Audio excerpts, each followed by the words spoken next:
মই মৃণাল ভাগৱতী মোৰ আজিৰ এই ভিডিঅ'টো মই ক্লাছ 10ৰ ছাত্ৰ-ছাত্ৰীসকলৰ কাৰণে প্ৰস্তুত কৰিছোঁ। এই ভিডিঅ'টোত মই তোমালোকৰ গণিতৰ পাঠ্যপুথিৰ অনুশীলনী 8.3ৰ কেইটামান অংক দেখুৱাই দিম। কিন্তু এই অংককেইটা কৰাৰ আগতে তোমালোকে এই স্ক্ৰীনত যোনখিনি দেখি আছা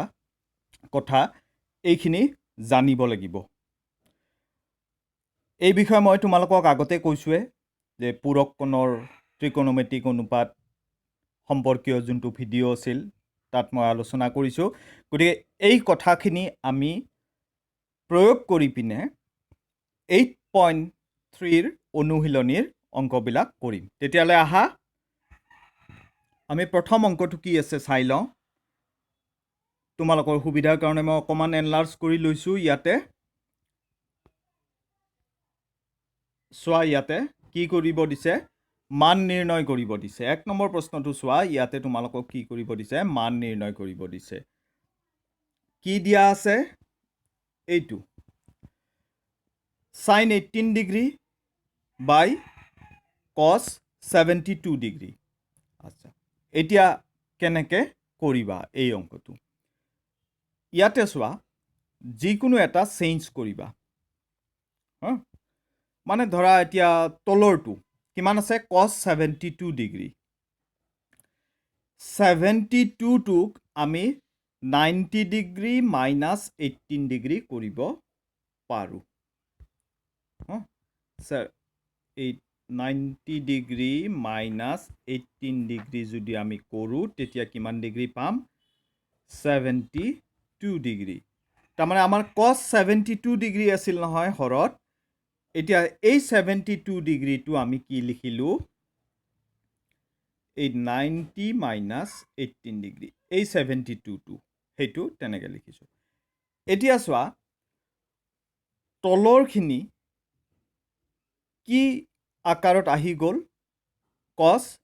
90 ডিগ্ৰী মাইনাছ থিটা। এতিয়া মনত পেলোৱা যে cos 90 ডিগ্ৰী মাইনাছ থিটা মানে কি আছিল। চোৱা, ইয়াতে চোৱা, মই আণ্ডাৰলাইন কৰি দিছোঁ এইখিনি। cos 90 ডিগ্ৰী মাইনাছ থিটা মানে চাইন থিটা আছিল। থিটাটো যিকোনো এটা সূক্ষ্ম কোণ। আমাৰ ইয়াত আমি যে বৰ্তমান যিটো অংক কৰি আছোঁ তাত থিটাৰ ঠাইত কিমান আছে, 18 ডিগ্ৰী আছে। গতিকে cos 90 degree minus 18 degree equal to sign 18 degree আমি লিখিব পাৰোঁ। গতিকে এই অংকটোত, এইটো অংকত আমি কি লিখিলোঁ, এই যে ইয়াতে আছে cos 90 ডিগ্ৰী মাইনাছ 18 ডিগ্ৰী মানে cos 90 ডিগ্ৰী মাইনাছ থিটা, তাৰ ঠাইত এই চাইন থিটা অৰ্থাৎ চাইন 18 ডিগ্ৰী লিখিলোঁ। এতিয়া চোৱা, ওপৰততো চাইন 18 আছে, তলতো চাইন 18 পালা। একে বস্তুক একে বস্তুৰে হৰণ কৰিলে কিমান হ'ব, 1 হ'ব। আৰু কাৰণটো ইয়াতে লিখি থৈ দিছোঁ যে কি, cos 90 ডিগ্ৰী মাইনাছ থিটা মানে চাইন থিটা বুলি আমি জানো, যাৰ কাৰণে cos 90 ডিগ্ৰী মাইনাছ 18 ডিগ্ৰীৰ ঠাইত আমি কি লিখিলোঁ, চাইন 18 ডিগ্ৰী। হৈ গ'ল একেবাৰে সহজ অংক। বা এই অংকটোত তুমি ঠিক এনেকৈ নকৰি অলপ অন্য ধৰণেও কৰিব পাৰা। অন্য ধৰণ মানে কি, ধৰা এই প্ৰথমে মই যিটো অংক দেখুৱালোঁ তাত মই কি কৰিছিলোঁ যে cos 72 ডিগ্ৰীটো চেঞ্জ কৰিছোঁ। এতিয়া আমি যদি এনেকৈ কৰোঁ অংকটো, যে ইয়াতে চোৱা, এই যে cos 72 ডিগ্ৰী আছে সেইটো একে ৰাখিলোঁ, সেইটো চেঞ্জ কৰা নাই। কিন্তু চেঞ্জ কৰিলোঁ কি, এই চাইন 18 ডিগ্ৰীটো। কাৰণ চাইন 18 ডিগ্ৰী তাক আমি কেনেকৈ লিখিব পাৰোঁ, চাইন 90 ডিগ্ৰী মাইনাছ 72 ডিগ্ৰী। কাৰণ 90 ডিগ্ৰীৰ পৰা 72 ডিগ্ৰী মাইনাছ কৰিলে কিমান পাওঁ, 18 ডিগ্ৰী। গতিকে 18 ডিগ্ৰী লিখাৰ সলনি আমি 90 ডিগ্ৰী মাইনাছ 72 ডিগ্ৰী লিখিব পাৰোঁ। পাইছানে বুজি? 18 ডিগ্ৰীৰ ঠাইত কি লিখিছোঁ, 90 ডিগ্ৰী মাইনাছ 72 ডিগ্ৰী। এতিয়া চোৱা, ওপৰৰ এইখিনি আমাৰ এইখিনি কি আৰ্হিত আহি গ'ল, এইখিনি চাইন 90 ডিগ্ৰী মাইনাছ থিটা। এতিয়া চাইন 90 ডিগ্ৰী মাইনাছ থিটা মানে কি, cos থিটা। গতিকে এইখিনিৰ ঠাইত আমি কি লিখিব পাৰিম, cos থিটা অৰ্থাৎ cos 72 ডিগ্ৰী। এতিয়া তলতো 72 ডিগ্ৰী, ওপৰতো 72 ডিগ্ৰী। গতিকে আমাৰ কি হ'ব একে বস্তুৰে হৰণ কৰিলে আমি কিমান পাই যাম 1 পাই যাম গতিকে হৈ গ'ল এইটো আমাৰ অংক ঠিক আছে এইবাৰ আমি নেক্সট পেজটোলৈকে গুচি গৈছোঁ নেক্সট পেজটো এইটোত চোৱা এইটো আমাৰ 2 নম্বৰ অংকটো আছে আগৰটো তোমালোকে যিকোনো ধৰণে কৰিলে হ'ল মই দুইটা টাইপে দেখুৱাই দিলোঁ হয় প্ৰথমে দেখুৱাই দিয়া ধৰণে কৰা বা সেকেন্ড টাইম যেনেকৈ দেখুৱাই দিলোঁ তেনেকৈ কৰিলেও হ'ব এতিয়া চোৱা 2 নম্বৰটো চোৱা tan 26 ডিগ্ৰী বাই cot 64 ডিগ্ৰী ইয়াৰো যিকোনো এটা চেঞ্জ কৰা যিকোনো এটা মানে তুমি হয় tan 26 ডিগ্ৰীটো চেঞ্জ কৰি লিখা বা cot 64 ডিগ্ৰীটো আমি ইয়াতে কি কৰিলোঁ আমি ইয়াতে কৰিছোঁ কি এই cot 64 টোক আমি কি লিখিব পাৰোঁ 90 ডিগ্ৰী মাইনাছ 26 ডিগ্ৰী তেতিয়াহ'লে এই বস্তুখিনি এইখিনি কি আৰ্হিত গুচি গ'ল cot 90 ডিগ্ৰী মাইনাছ থিটা এতিয়া cot 90 ডিগ্ৰী মাইনাছ থিটা মানে tan থিটা গতিকে এই যে cot 90 ডিগ্ৰী মাইনাছ 26 ডিগ্ৰী আছে তাৰ ঠাইত আমি কি লিখিব পাৰিম tan থিটা অৰ্থাৎ tan 26 ডিগ্ৰী এতিয়া একে বস্তুৰে হৰণ কৰিছা এইখিনিত কিমান হৈ যাব 1 হৈ যাব হৈ গ'ল এইটো অংক তাৰপিছত এতিয়া চোৱা এইখিনি চোৱা 3 নম্বৰটো চোৱা 3 নম্বৰটোত আছে কি আমাক প্ৰশ্নটো দিয়া আছে cos 48 degree minus sin 42 degree যিকোনো এটা চেঞ্জ কৰিম আমি এতিয়া 48ৰ ঠাইত 48 নিলিখি 90 ডিগ্ৰী মাইনাছ 42 ডিগ্ৰী লিখিব পাৰোঁ গতিকে 48 ডিগ্ৰীৰ ঠাইত আমি কি লিখিলোঁ 90 ডিগ্ৰী মাইনাছ 42 ডিগ্ৰী এতিয়া এই 90 ডিগ্ৰী মাইনাছ 42 ডিগ্ৰী সেইটো কি আৰ্হিত গুচি গ'ল cos 90 ডিগ্ৰী মাইনাছ থিটা কিন্তু cos 90 ডিগ্ৰী মাইনাছ থিটা মানে কি আকৌ sin থিটা গতিকে এইখিনি হৈ যাব আমাৰ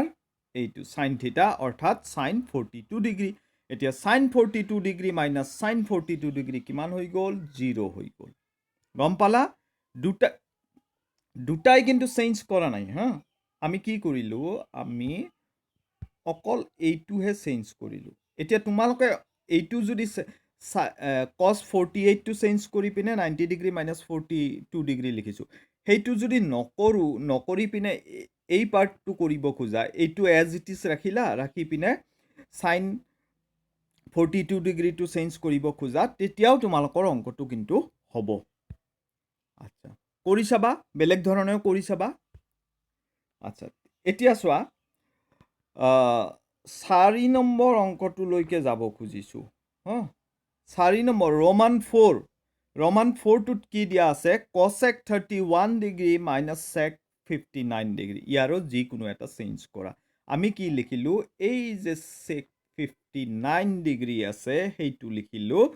59টো কি হয় 90 ডিগ্ৰীৰ পৰা 31 ডিগ্ৰী মাইনাছ কৰিলে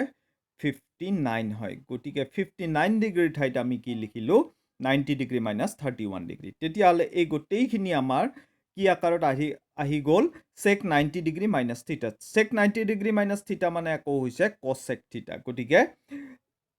এইখিনিৰ ঠাইত আমাৰ হৈ গ'ল এইখিনি cos থিটা অৰ্থাৎ এই ক্ষেত্ৰত cosec 31 ডিগ্ৰী আৰু এইপিনেতো cosec 31 আছে cosec 31 degree minus cosec 31 degree একে বস্তুৰ পৰা একে বস্তু মাইনাছ কৰিছা ৰিজাল্টটো কিমান হৈ যাব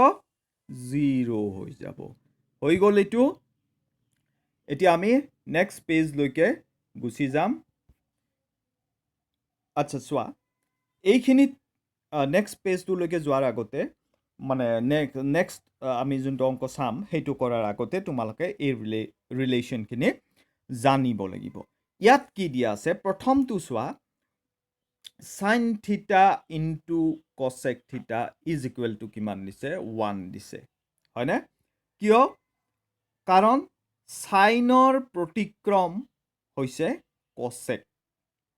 সাইনৰ প্ৰতিক্ৰম কি cosec গতিকে তোমালোকে যদি আগতে পাইছাই যে কোনো এটা সংখ্যাক যদি তাৰ প্ৰতিক্ৰমেৰে পূৰণ কৰোঁ তেতিয়াহ'লে পূৰণফলটো কিমান হ'ব 1ৰ সমান হ'ব গতিকে যিহেতু sin থিটা কিহেৰে পূৰণ কৰিছোঁ তাৰ প্ৰতিক্ৰম অৰ্থাৎ cosec থিটাৰে পূৰণ কৰিছোঁ গতিকে sin থিটা ইনটু cosec থিটা ইকুৱেল টু 1 তেনেকৈ cosৰ প্ৰতিক্ৰম হৈছে sec গতিকে cos থিটা ইনটু sec থিটা মানে 1 হ'ব তেনেকৈ tanৰ প্ৰতিক্ৰম হৈছে cot গতিকে cot tan theta into cot theta equal to কি হ'ব 1 হ'ব এইখিনি আমাৰ ইউজ হ'ব এতিয়া চাবা এতিয়া চোৱা 5 নম্বৰ অংক চোৱা 5 নম্বৰ অংকটোত কি দিয়া আছে sin 35 degree into sin 55 degree minus cos 35 degree into cos 55 degree যিকোনো এটা সাইডৰ এংগেলবিলাক আমি চেঞ্জ কৰি লিখিম মানে মানটো হলনি নহয় কিন্তু ৰিএৰেঞ্জ কৰিম কেনেকৈ কৰিম চোৱা এই যে sin 35 আছে সেই 35 নিলিখি পিনে 90 ডিগ্ৰী minus 55 ডিগ্ৰী আমি লিখিব পাৰোঁ গতিকে সেইটো লিখিলো আৰু ইয়াতে আছে sin 55 ডিগ্ৰী 55 নিলিখি পিনে আমি কি লিখিলো 90 ডিগ্ৰী minus 35 ডিগ্ৰী এতিয়া তোমাৰ এই বস্তুখিনি কি আকাৰত আহি গ'ল sin 90 degree minus theta sin 90 degree minus theta মানে cos theta অৰ্থাৎ এইটো cos 55 ডিগ্ৰী কাৰণ theta মানে ইয়াতে আমাৰ 55 ডিগ্ৰী আকৌ এই পাৰ্টটো sin 90 ডিগ্ৰী minus theta গতিকে ইয়াতো cos theta হ'ব কিন্তু ইয়াত theta মানে cos 35 ডিগ্ৰী আচ্ছা ডিগ্ৰীটো মোৰ ইয়াত দিয়া হোৱা নাই 35 ৰ ওপৰত এটা ডিগ্ৰী লাগিব আৰু এই পাৰ্টটো যে আছে এইটো কোনো হাল হলনি বা ইয়াক ৰিএৰেঞ্জ কৰা নাই ই এজ ইট ইজ থাকিব এতিয়া চোৱা এইখিনি আৰু এইখিনি একে বস্তুৰ পৰা একে বস্তু মাইনাস কৰিলে ৰিজাল্টটো 0 পাম গতিকে এই অংকটো তোমালোকে এনেকে কৰিলা যে এইখিনি আমি হলনি কৰি পিলে এৰেঞ্জ কৰি পিনে এনেকে লিখিলো এইটো নকৰি পিনে তোমালোকে কি কৰিব পাৰা এইটো পাৰ্ট একে ৰাখি দিয়া আৰু এই ব্লু যোনটো পাৰ্ট আছে এইটো হলনি কৰি লিখা তেতিয়াও হৈ যাব এই ব্লু পাৰ্টটো হলনি কৰিলে ইয়াতে অলপ চেঞ্জ হৈ যাব তেতিয়াও হ'ব কিন্তু এইখিনি একে ৰাখিবা ঠিক আছে তাৰ পিছৰটো চোৱা 6 নম্বৰ অংকটোলৈকে আহিছো tan 35 degree into tan 60 degree into tan 55 degree into tan 30 degree ইয়াতে আমি কি কৰিম চোৱা এইখিনি আৰু এইখিনি 35 ৰ ঠাইত লিখিলো 90 ডিগ্ৰী minus 55 ডিগ্ৰী আৰু 60 ডিগ্ৰীৰ ঠাইত লিখিলো 90 ডিগ্ৰী minus 30 ডিগ্ৰী কিন্তু এই পাৰ্টটো এজ ইট ইজ ৰাখিছো এইখিনি এজ ইট ইজ আছে এইখিনি এজ ইট ইজ আছে এতিয়া চোৱা 90 degree minus 55 degree tan 90 degree minus 55 degree তাৰমানে tan 90 ডিগ্ৰী minus theta মানে cot theta গতিকে এইটো হ'ব আৰু এইটোও একে tan 90 degree minus theta cot theta য'ত theta মানে 30 ডিগ্ৰী এইটো হৈ গ'ল এতিয়া চোৱা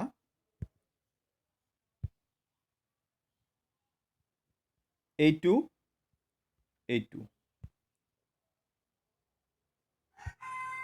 তাৰপিছত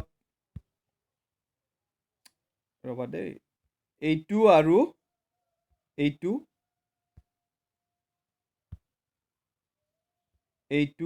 আৰু এইটো চোৱা ব্লু কেইটাত মন কৰা tan 55 ৰ প্ৰতিক্ৰম হৈছে cot 55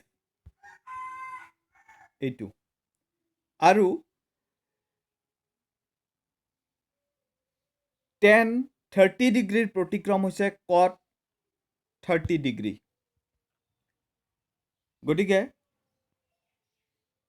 তোমাৰ এইখিনি মানে কি হ'ব এইখিনি 1 হ'ব তেনেকে এইখিনিও 1 হৈ যাব চোৱা ইয়াতে লিখিছো এইটো স্টেপত চোৱা এইখিনি মানে 1 এইখিনি মানে 1 তাৰ মানে 1 into 1 1 into 1 মানে 1 হৈ গ'ল গতিকে এনেকে এনসাৰটো পাই গ'লো হ'ল এইবাৰ আমি ৰোমান 9 যোনটো আছে হেতুলৈকে আহিছো ইয়াত কি আছে tan 5 degree into tan 25 degree into tan 30 degree into tan 65 degree into tan 85 degree ইয়াতে আমি কি কৰিম মই অকমান এনালাইজ কৰিব চেষ্টা কৰিছো যদি হয় আচ্ছা ইয়াতে চোৱা 5 ৰ ঠাইত লিখিলো 90 ডিগ্ৰী minus 85 ডিগ্ৰী 25 ৰ ঠাইত লিখিলো 90 ডিগ্ৰী minus 65 ডিগ্ৰী তাৰ পিছত এই যে 30 ডিগ্ৰীটো আছে এইটো 30 ডিগ্ৰীয়ে ৰাখিলোঁ এইটো কোনো চেঞ্জ কৰা নাই হা তাৰপিছত চোৱা এইখিনিও একে ৰাখি দিলোঁ এতিয়া tan 90 ডিগ্ৰী minus 85 ডিগ্ৰী তাৰমানে tan 90 ডিগ্ৰী minus থিটা মানে cot থিটা এইটো পাই গ'লোঁ তাৰপিছত tan 90 ডিগ্ৰী minus 65 ডিগ্ৰী তাৰমানে cot থিটা এইটো পাই গ'লোঁ তাৰপিছত tan 30 ডিগ্ৰীটো একে ৰাখিছোঁ এইখিনিও একে আছে হৈ গ'ল এতিয়া আমি নেক্সট পেজলৈকে গুচি যাম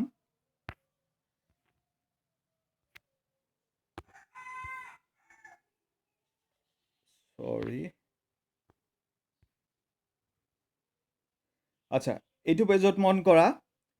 আমাৰ আছিল tan 85 ডিগ্ৰী cot 85 ডিগ্ৰী আছে আৰু tan 65 degree into cot 65 degree আছে আৰু এইপিনে tan 32 আছে এইখিনি হৈ যাব 1 কাৰণ tan থিটা into cot থিটা মানে 1 গতিকে তাৰ ঠাইত 1 লিখিছো এইখিনিও হৈ যাব 1 কাৰণ tan থিটা into cot থিটা মানে 1 গতিকে এইটো 1 হৈ গ'ল আৰু tan 30 ডিগ্ৰীৰ মানটো আমি জানো কিমান 1/√3 গতিকে গোটেইখিনি যদি পূৰণ কৰি দিয়া তোমাৰ এনসাৰটো হ'ব 1/√3 হৈ গ'ল চাই লোৱা মই অকমান পেজটো ৰখাই দিছো এনেকে পাই গ'লো এবাৰ 2 নম্বৰ প্ৰশ্নটোত আহা 2 ৰোমান 1 টো কি দিয়া আছে tan 45 degree into tan 23 degree into tan 42 degree into tan 67 degree equal to 1 গতিকে বাও পক্ষটো আমি প্ৰথমে লিখি ললো আমি কি কৰিছো ইয়াতে আমি বাও পক্ষটো লেফট হ্যান্ড সাইড যোনটো আছে এইখিনি আছিল এইখিনি ইয়াতে লিখি লৈছো তাৰ পিছত এই 48 ৰ ঠাইত আমি কি লিখিছো 90 ডিগ্ৰী minus 42 ডিগ্ৰী আৰু 23 ঠাইত লিখিছো 90 ডিগ্ৰী minus 67 ডিগ্ৰী আৰু এই বস্তুখিনি আমি as it is ৰাখি দিছো ইয়াতে একো চেঞ্জ কৰা নাই হা একো চেঞ্জ কৰা নাই এতিয়া চোৱা এইখিনি চোৱা tan 90 ডিগ্ৰী minus থিটা মানে cot থিটা যত থিটা মানে 42 আছিল এইখিনিও tan 90 ডিগ্ৰী minus থিটা মানে cot থিটা এটো হৈ গল বাকি এইখিনি as it is আছে এতিয়া চোৱা আমাৰ ইয়াতে কি আছে cot 42 ডিগ্ৰীও আছে tan 42 ডিগ্ৰীও আছে এইখিনি ইয়াতে লিখিছো আৰু tan 67 ডিগ্ৰী আছে আৰু কিমান আছে cot 67 ডিগ্ৰী সেইখিনিও লিখিলো এইখিনি কথা মই আগতে কলো tan into cot মানে হেতু 1 হৈ যাব গটিকে 1 into 1 হৈ গল গটিকে 1 into 1 মানে আমাৰ কি হৈ যাব আনসাৰটো 1 আৰু সেইখিনি আমাৰ সমপক্ষত আছে গটিকে equal to RHS right hand side সমপক্ষৰ সৈতে সমান হৈ গল গটিকে এই অংকটো হৈ গল তাৰ পিছত 3 নম্বৰ অংকটো আহা 3 নম্বৰ অংকটোত কি দিছে যদি tan 2a equal to cot a minus 18 degree যত 2a সূক্ষ্ম কোণ তেন্তে a এৰ মান নিৰ্ণয় কৰা আচ্ছা আমাক কি দিছে tan 2a equal to cot a minus 18 degree এইখিনি 2a to সূক্ষ্ম কোণ কৈছে আমাৰ কি আছিল tan theta equal to cot 90 degree minus theta গতিকে এই যে tan theta theta মানে ইয়াতে 2a গতিকে tan theta equal to cot 90 degree minus theta theta মানে ইয়াত কিমান 2a বুজি পালানে tan theta equal to cot 90 degree minus theta গতিকে ইয়াতে আমাৰ theta মানে theta ৰ ঠাইত 2a আছে গতিকে এইখিনি হল cot 90 ডিগ্ৰী minus 2a আৰু এই পাৰ্টটো সমপক্ষটো যেনেকে আছে তেনেকে ৰাখিলো এতিয়া চোৱা বাও পক্ষ আৰু সমপক্ষলৈ মন কৰা দুই পিনে cot আছে একে একে বস্তু আমি নোহোৱা কৰি দিলো তেতিয়া 90 degree minus 2a equal to a minus 18 degree a বিলাক এটা সাইডে আনা তাৰ পিছত কোন 90 minus 18 ডিগ্ৰী আৰু 90 ডিগ্ৰী টু হোমপালে থাকক তেতিয়া হলে minus 3a equal to minus 108 degree দুই পিনৰ মাইনাস মাইনাস ক্যান্সেল কৰা তেতিয়া এইটো স্টেপ পাই গলো গটিকে a equal to কিমান হ'ব 108/3 গটিকে 108ক যেতিয়া 3 ৰে হৰণ কৰিবা তেতিয়া কিমান ওলাব 36 ডিগ্ৰী 36 ডিগ্ৰী পাই গলা গটিকে এই অংকটো আমাৰ হৈ গল এতিয়া চোৱা আমি 4 নম্বৰ অংকটোলৈকে আহিছোঁ 4 নম্বৰ অংকটো কি দিছে যদি tan a equal to cot b তেন্তে প্ৰমাণ কৰা যে a plus b equal to 90 degree তো আমাক কি দিছে যে tan a equal to cot b গতিকে আমি অংকটো tan a equal to cot b দিয়া কথাখিনিৰ পৰা আৰম্ভ কৰিছোঁ এইটো লিখিছোঁ আচ্ছা এতিয়া tan a to tan a ৰাখি দিলোঁ তাৰপিছত cot b ৰ ঠাইত cot theta tan 90 degree minus theta মানে কি আছিল cot theta গতিকে cot theta ৰ ঠাইত আমি কি লিখিব পাৰো tan 90 ডিগ্ৰী minus theta বুজি পাইছা নে এই যে এইটুক যদি cot theta বুলি ভাবা cot theta ৰ ঠাইত কি লিখিলো tan 90 ডিগ্ৰী minus theta বুলি লিখিলো এতিয়া এনেকুৱা নকৰি তোমালোকে এই cot b to cot b ৰাখি পিনে এইটো চেঞ্জ কৰিলে হ'ব tan a টো চেঞ্জ কৰিলে হ'ব মানে হেতু যদি তুমি tan theta মানে কি cot 90 ডিগ্ৰী minus theta তেনেকেও লিখিব পাৰিলা হয় cot 90 ডিগ্ৰী minus a কিন্তু আমি তেনেকে কৰা নাই ইয়াত আমি এই tan a to tan a ৰাখিছো এই cot b টো চেঞ্জ কৰিছো cot b টো চেঞ্জ কৰি পিনে কি লিখিছো cot b ৰ ঠাইত কি লিখিছো আসলতে চেঞ্জ কৰা নহয় মানে এইটো লিখিবই পাৰো আমি cot b ৰ ঠাইত কি লিখিছো tan 90 ডিগ্ৰী minus b লিখিলো আচ্ছা এতিয়া নেক্সট স্টেপ লৈকে মই গুছি যাও নেক্সট স্টেপত কি হ'ব এতিয়া দুই পিনৰ tan ক্যান্সেল কৰি দিছো তেতিয়া a equal to 90 degree minus b এতিয়া b টো হাও পিনৰ পৰা বাও পিনে লৈ আহা তেতিয়া প্লাস হৈ আহিব তেতিয়া আমি a plus b equal to 90 degree পাম গতিকে এই কথাখিনি আমি দেখুৱাব লাগিছিল গতিকে আমাৰ এই অংকটো ইয়াতে হৈ গ'ল আৰু মই আশা কৰিছো তোমালোকে কথাখিনি ভালদৰে বুজি পাইছা গতিকে মোৰ ভিডিওটো মই ইয়াতে আজি সমাপ্ত কৰিলো